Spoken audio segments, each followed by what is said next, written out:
Prove that cos of alpha plus beta is equal to cos alpha cos beta minus sin of alpha sin of beta.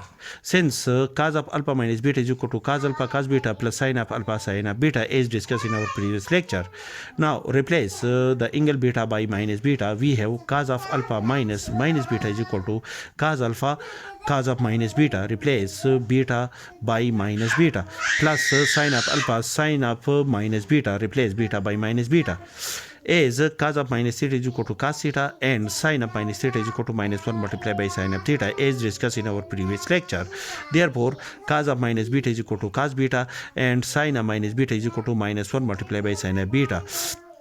Therefore, cos of alpha minus beta is equal to cos of alpha plus beta is equal to cos alpha cos beta plus sin of alpha multiplied by minus 1 multiplied by sin of beta, which is equal to cos of alpha cos of beta minus 1 multiplied by plus 1 is equal to minus sin of alpha sin of beta.